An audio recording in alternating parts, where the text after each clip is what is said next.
Pintu surga. Assalamualaikum warahmatullahi wabarakatuh. Waalaikumsalam warahmatullahi wabarakatuh.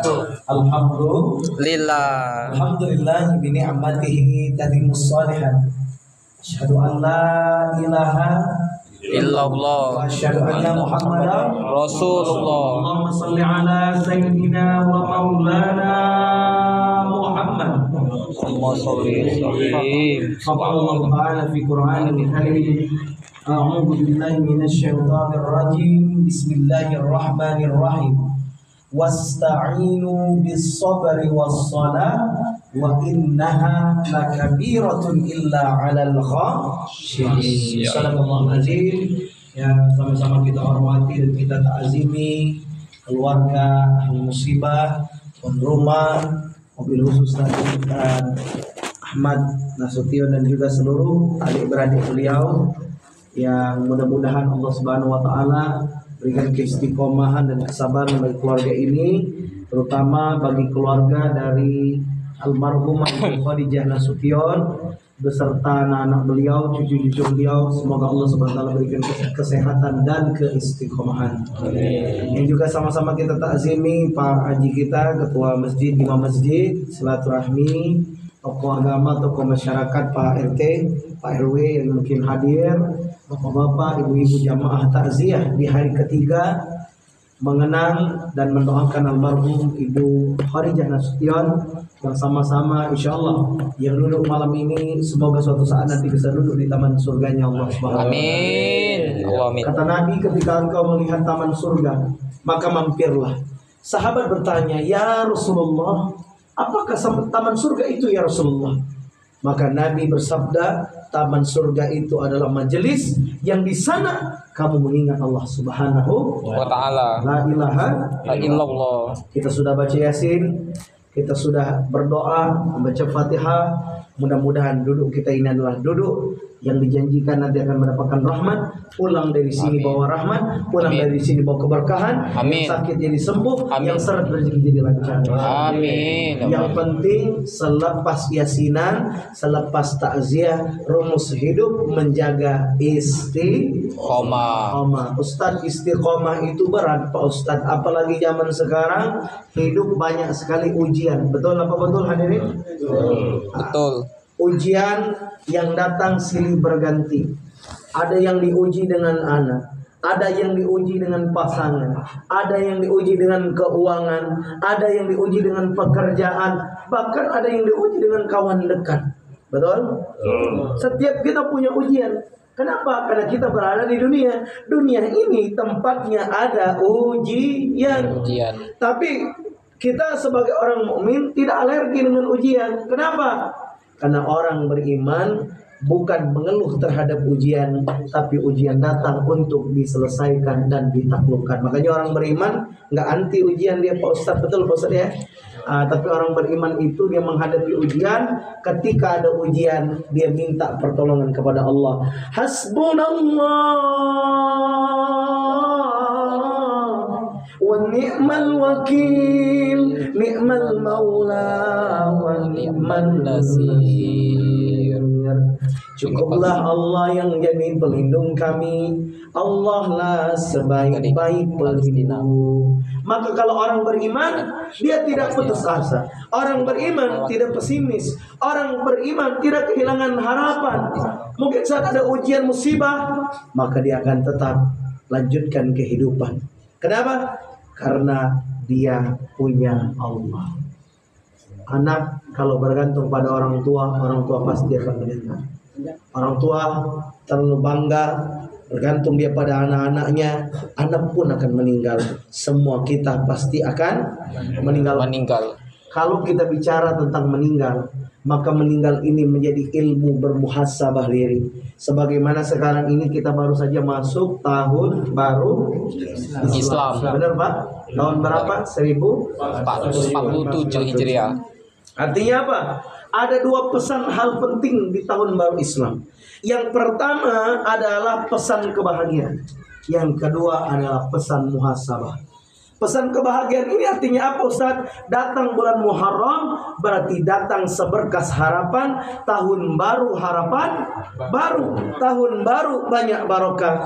Sebagaimana pesan Al-Quran dalam Quran, ya, tentu kita sudah pernah mungkin mendengar di dalam Al-Quran Surah At-Taubah ayat 36, Allah Subhanahu wa taala menjadikan bulan yang diciptakan ini ada 12. 4 diantaranya adalah bulan haram. Bulan haram itu apa Pak Ustaz? Bulan yang penuh dengan kemuliaan.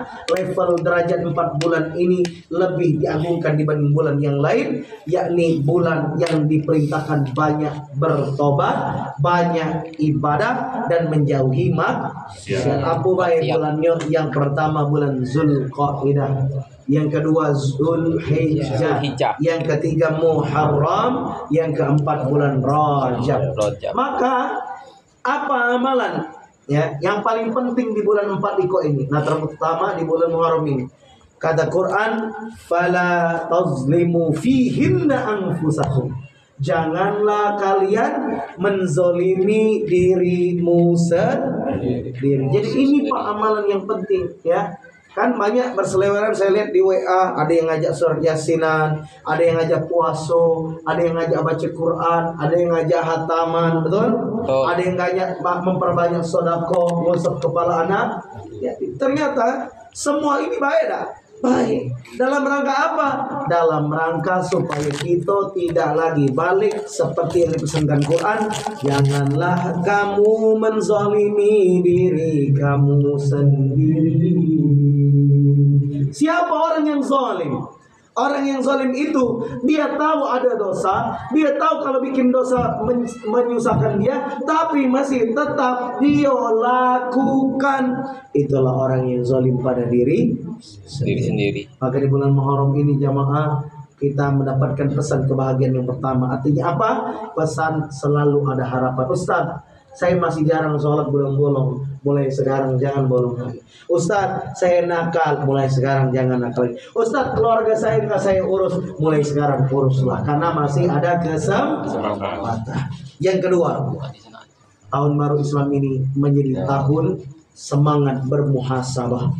Artinya apa? Muhasabah diri bahwa tahun memang bertambah, tapi jatah umur mendekati cepat atau lambat akan habis menuju puncaknya kematian di dunia. Dan hari ini kita bertakziah. Ini membuktikan, Masya Allah, Tabarakallah, ada kuasa Allah. Betul? Ada kuasa Allah. Mau lama-lama di dunia tak pacak. Kalau waktunya telah tiba maka akan kembali menghadap Allah. Kullu nafsin za'iqatul maut. Setiap yang bernyawa pasti akan meninggal dunia. Hari ini kita menyaksikan Bunda Khadijah Nasution, guru ngaji. Betul hadirin? Orang baik, betul? Guru ngaji. Apa pelajaran yang bisa kita ambil? Berapa banyak huruf Al-Quran yang diajarkan beliau? Yakin mati itu pasti, tapi sampai sekarang kita tidak pernah tahu kapan tanggal mati. Benar? Benar. Maka oleh karena itu, yang mana kita tidak tahu tanggal mati kita kapan, maka anggaplah kata ulama setiap hari ya, jangan lupa mempersiapkan kematian. Ya, mohon maaf Bapak jangan tersinggung, yang pakai baju putih sudah banyak yang meninggal.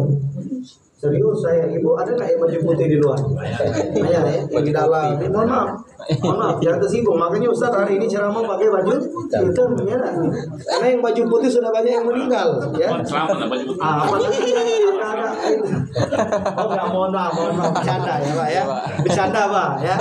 Nah, untuk meninggal itu tak ditentukan oleh warna baju ya. Kalau ditentukan warna baju yang baju putih cemas malam ini ya. Dan mohon maaf, meninggal itu juga tidak ditentukan oleh abjad huruf ya nah. Kalau abjad huruf mulai gugup Pak Ustadz gitu ya nah. Hurufnya A pertama misalnya kan. Kalau R agak lama juga hurufnya ya nah. Bawa-bawa dikit. Tapi ternyata meninggal itu ditentukan oleh ajal. Makanya ketika kita tak tahu kapan itu ajal datang, makanya sebelum tidur kita selalu banyak usahakan beristighfar, memohon ampun kepada Allah dan berdoa Bismika Allahumma ya wa bismika. wa bismika amut. Artinya kita memulai dengan bismillah. Hidup mati kita serahkan kepada Allah Subhanahu Wa ta'ala. Maka jamaah takziah yang dimuliakan oleh Allah, maka oleh karena itu ketika kita setiap hari mengevaluasi, kapan sih Ustaz waktu yang paling bagus kita mengevaluasi diri? Waktu sholat. Waktu apa Pak? Sholat. Makanya yang hidup jangan lupa sholat ya. Wabil khusus datanglah sholat berjamaah di masjid. Di masjid. Ibu kira-kira boleh nggak Bu sholat berjamaah di masjid Bu? Ibu Bu, Boleh. Ibu. Halo. Nah, kasih suara lagi. Tidur. Ibu. Ibu. Balik. Halo. Jadi jamaah yang penting kita jangan lupa sholat. Alhamdulillah. Bahkan ibu-ibu itu Pak utamanya ternyata sholatnya di rumah apa di masjid? Di masjid Pak. Ibu-ibu itu utamanya sholat di masjid. Ada nggak di Quran? Ada. Di Al-Quran kisah Bunda Maryam. Maryam itu lanang apa betina? Betina apa lanang? Bunda Maryam. Betina. Apa perintah Allah kepada Maryam? Wahai Maryam, sujudlah, rukuklah beserta orang-orang yang ruku. Pertanyaan saya, sujud dan rukuk beserta dengan orang-orang, kira-kira di mana? Masjid apa rumah? Masjid. Makanya ibu-ibu sholatnya di masjid ya. Masya Allah tabarakallah. Tapi malam ini aku udah galak aja depan ya. Yang galak ke masjid lajulah. Yang penting balik dari sini galak sholat. Kalau nak dapat keutamaan berjamaah di masjid. Tapi ingat masjid ibu-ibu harus disiapkan tempat yang spesial. Gimana caranya? Seperti Bunda Maryam, ada mihrab. Jadi kalau masjid silaturahmi atau masjid apa dekat sini ada lagi di depan belakang, harus disiapkan penutupnya. Yang tingginya harus lebih tinggi dari tinggi ibu. Maka buat tinggi mihrab, tinggi pembatas itu harus diukur. Siapa ibu yang paling tinggi diukur. Jadi tertutup kanan kiri belakang tertutup supaya dia nyaman sholat berjamaah di masjid. Dan ibu-ibu kalau ke masjid jangan pakai parfum, Bu. Ibu, halo. Kalau ke masjid jangan pakai apa Bu? Parfum. Kenapa? Karena parfum itu bisa memicu syahwat. Dan kalau memicu syahwat laki-laki berdosa ya. Apalagi misalnya mohon maaf ke masjid itu masih banyak bujang ting ya. Apalagi yang bujang 2 kali ting ya. Maksudnya yang sudah duda. Mohon maaf jangan tersinggung Pak ya. Jamaah yang dimuliakan oleh Allah. Artinya apa? Ke masjid tetap saling menjaga. Tapi Pak Ustaz, saya pernah dengar Pak Ustaz ceramah. Pak Ustaz Reno pernah ceramah. Jadi kemarin Pak saya pernah ceramah di salah satu masjid pas Tabda Akbar. Saya bilang ke pengurus masjid, mau nggak viral masjidnya? Mau Pak Ustaz Reno. Saya kasih saran, masjid saya minta tolong buat program ta'aruf duda janda di masjid. Maka supaya apa? Supaya duda janda ketemu jatuh cinta di masjid. Masya Allah. Tapi syaratnya dibina. Jangan sampai habis pengantin baru hilang dari masjid. Ini gawat. Maka jamaah yang dimuliakan oleh Allah. Pak Ustaz, masjid kami belum sanggup. Nah, gawe ke yang lain dulu ya. Jangan ngambil yang berat-berat. Ya, ngambil yang ringan-ringan dulu ya. Bagi-bagi makanan. Barusan Jumat, makan-makan tetangga ya. Sumbangan anak yatim mudah-mudah dulu. Yang berat agak dulu ya.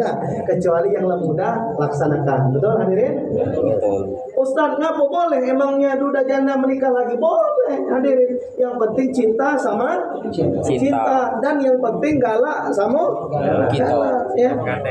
Begitu dia ya. Jamaah. Baik. Hadirin jamaah yang dimuliakan oleh Allah, jamaah tausiah. Maka waktu di penghujung tausiah ini artinya juga kita terus bermuhasabah diri, menyiapkan agar hidup kita dari hari ke hari, wabil khusus menjaga sholat. Nah maka ketika sholat kita usahakan sholat yang khusyuk. Sholat yang khusyuk itu bagaimana Ustaz? Dia tahu apa yang dia baca, dia renungi apa yang dia baca, sehingga apa? kadang orang yang sholatnya khusyuk itu kadang bisa meneteskan air mata saking khusyuknya. Cuman kalau berjamaah misalnya di imam jangan juga terlalu di dramatisir juga, jangan ya. Kenapa? Takutnya yang belakang cemas, bingung nangis apa imammu misalnya. Khusyuk kalau nak menangisnya itu ya saat mungkin lagi tahajud, lagi duha. Dan kalau sholat berjamaah ya, jamaah yang dimuliakan oleh Allah Subhanahu wa taala, maka insya Allah kita juga mendapatkan keberkahan khusyuan. Kenapa? Karena kita dipimpin oleh imam. Makanya kalau kita berjamaah itulah keistimewaan ketika kita mendapatkan imam ya. Nah, dan tentu imam ini ya mempertanggungjawabkan jamaah ya. Maka oleh karena itu bagaimana kiat memilih imam? Tentu nanti kita tanya dengan ulama-ulama sekitar sini. Pilih pak kiainya, pilih ustadznya ya yang bacaannya terbaik misalnya. Karena urutannya kalau kata Nabi Pak, yang menjadi imam itu adalah yang paling banyak hafalannya dan bagus bacaannya. Selanjutnya apa? Yang di bawahnya lagi orang yang cuma Masya Allah.